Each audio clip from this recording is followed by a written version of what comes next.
सभी को नमस्कार। मैं डॉक्टर राम मोहन शर्मा आप लोगों को आज BSc agriculture third year 5th semester के सब्जेक्ट क्रॉप इम्प्रूवमेंट खरीफ क्रॉप के पहले टॉपिक जिसको राइस है, चावल के बारे में आज बताएंगे।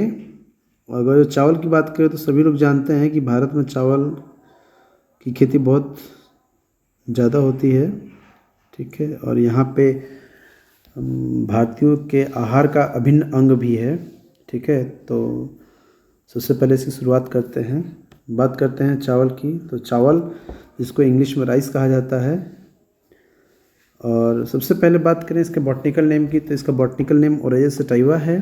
क्रोमोसोम नंबर 2n=24 है। हैबिट यानी कि आवास की बात करें तो ये उष्ण एवं शीतोष्ण, जिसको इंग्लिश में ट्रॉपिकल और टेम्परेट रीजन भी कहा जाता है, इन जगहों पे इनकी खेती की जाती है। इसके अलावा बात करें इसकी कल्टीवेटेड स्पीसीज यानी कि कृष्ण जातियों की, तो ओराइजा सटाइवा की 3 वैरायटी समूह हैं, जिसमें से कि इंडिका, जेपोनिका एंड जेवानिका, ये 3 मुख्य स्पीसीज हैं। जिसमें से इंडिका की खेती ट्रॉपिकल रीजन में यानी कि गर्म क्षेत्र में की जाती है। जेपोनिका की खेती टेम्परेट रीजन और ठंडे क्षेत्र में की जाती है, यानी कि जहाँ पे तापमान कम होता है। और जवानिका की बात करें तो फॉर बोथ रीजन और मिड रीजन, मतलब कि जहाँ अधिक गर्मी भी नहीं है अधिक ठंडी भी नहीं है, मिला जुला है स्वरूप, उन जगहों पे इसकी खेती की जाती है। अब बात करें दूसरे कल्टीवेटेड स्पीसीज की, ओराइजा ग्लैब्रिमा, तो ये उष्ण पश्चिमी अफ्रीका यानी कि ट्रॉपिकल वेस्टर्न अफ्रीका में इसकी खेती की जाती है। अब धीरे धीरे इसका स्थान ओराइजा सटाइवा लेती जा रही है, यानी कि इसको रिप्लेस किया जा रहा है। ओराइजा ग्लैब्रिमा के जगह पे ओराइजा सटाइवा की खेती की जा रही है। अब बात करें धान यानी कि चावल की उद्गम यानी कि ओरिजिन की, तो ओरिजिन इसका दक्षिण पूर्व एशिया यानी कि इंग्लिश में कहेंगे तो साउथ और साउथ ईस्ट एशिया माना जाता है। ओराइजा सटाइवा का वाइल्ड पेरेंट की बात करें तो ओराइजा निवारा है, और ओराइजा ग्लैब्रिमा की बात करें तो ये उष्ण पश्चिमी अफ्रीका ट्रॉपिकल वेस्टर्न अफ्रीका में इसकी खेती होती है।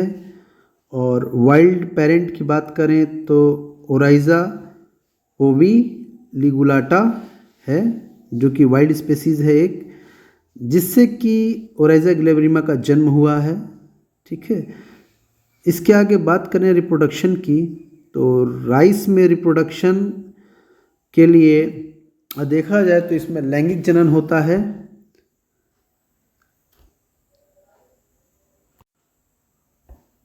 जैसा कि आप सभी को पता है कि चावल में लैंगिक जनन होता है यानी कि सेक्सुअल रिप्रोडक्शन होता है। इसके साथ ही हम अगर बात करें तो ये स्वपरागित फसल है यानी कि सेल्फ पॉलिनेटेड क्रॉप है।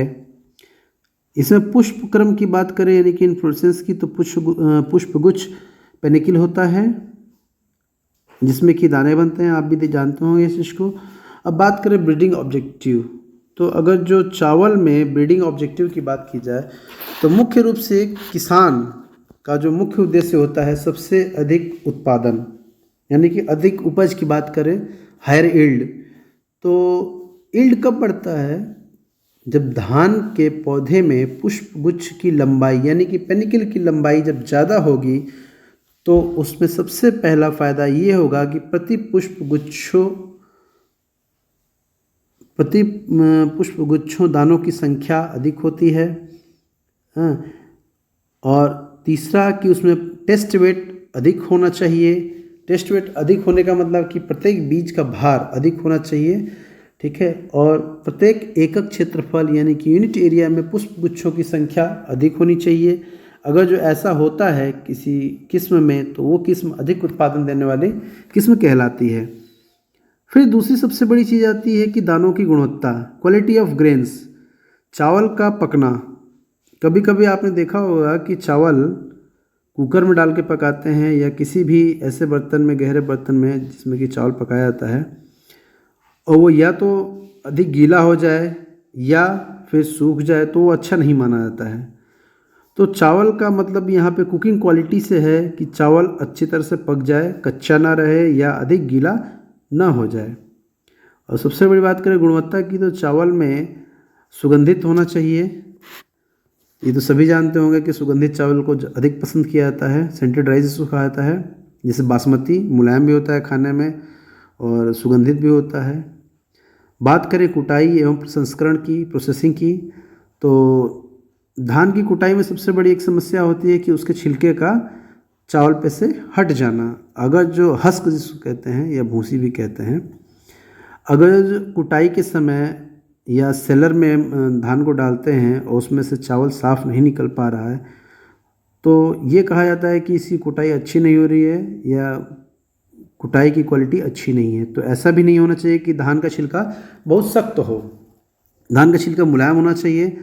बात करें तीसरे पॉइंट की, तो रोग रोधिता यानी कि डिजीज रेसिस्टेंट की बात की जाती है। यहाँ पे डिजीज रेसिस्टेंस का मतलब ये है कि चावल में की खेती में जो प्रमुख रोग लगते हैं वो रोग न लगें, तभी तो हमें अच्छी पैदावार मिलेगी। और चावल के प्रमुख रोग की बात की जाए तो सबसे पहला है ब्लास्ट, बैक्टीरियाई पर्णशीणता यानी कि बैक्टीरियल लीफ ब्लाइट, जिसमें कि पत्तियों पे धब्बे आते हैं, पत्तियां सड़कर गिर जाती हैं। तना गलन रोग, स्टेम रॉट, ब्राउन स्पॉट एवं वायरस डिजीज़।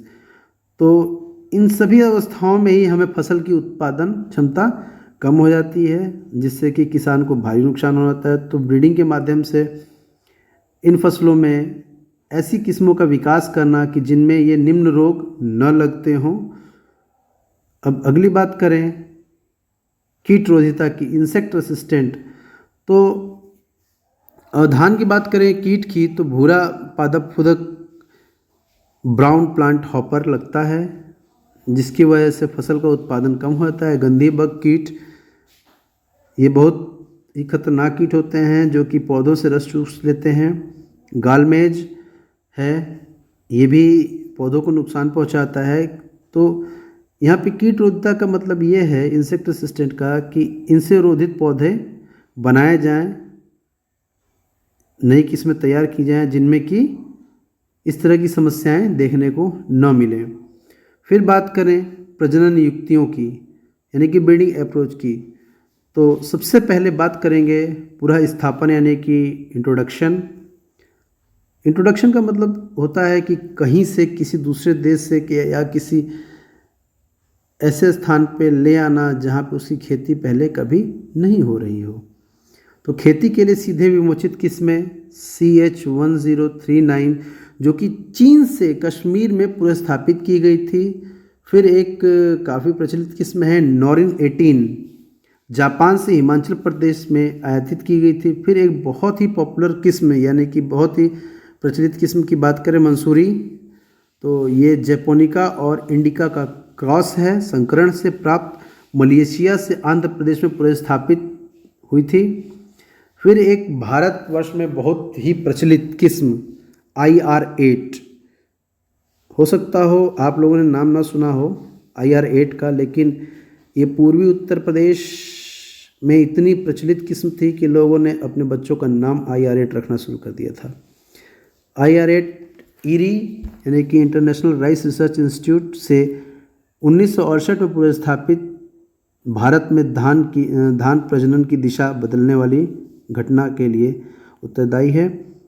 अब और अन्य किस्मों की बात करें जो इसी के समकक्ष हैं, IR5, IR20, IR22, IR34, IR36, IR50 इत्यादि किस्में हैं। ये काफ़ी प्रचलित किस्में हैं उस समय की, जिन्होंने किसानों को काफ़ी उत्पादन करने में काफ़ी मदद की। अब बात करते हैं सेकेंड ब्रीडिंग अप्रोच की, जो कि शुद्ध वंश क्रम वर्ण है। अब प्योर लाइन सिलेक्शन कहते हैं इसको। इस विधि द्वारा विमोचित कुछ किस्में हैं मधुकर, जलमग्न, VL 206 उत्तर प्रदेश, जलगांव 5 तमिलनाडु के लिए, स्वर्ण मोदन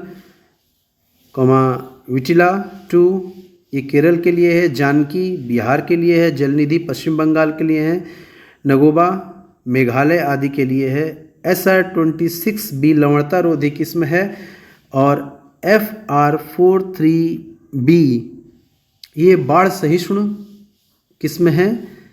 अब लवणता रोधी और बाढ़ सहिष्णु का मतलब आप समझते होंगे। अब बात करें आगे अंतर किस्म संकरण इंटरवैराइटल हाइब्रिडाइजेशन के द्वारा बिरसा धान 12, CSR 10, शकुंतला, चेनाब जितेंद्र, पुनेंदु, पूसा 834, महामाया, निधि पूसा 677, स्वर्णा और MTU 7029 आदि काफ़ी प्रचलित किस्में हैं। जैसे कि आप देख रहे हैं MTU 7029 ये आज भी पश्चिम बंगाल से लेकर उत्तर प्रदेश तक के लिए एक प्रचलित किस्म है, जिसकी खेती आज भी किसान बहुत आयत रूप से कर रहा है। बात करें अगले ब्रीडिंग अप्रोच की, तो उत्परिवर्तन प्रजनन म्यूटेशन ब्रीडिंग, ठीक है। इसमें 2 तरह के म्यूटेशन ब्रीडिंग होते हैं, एक तो स्वतः उत्परिवर्तन यानी कि स्पॉन्टेनियस।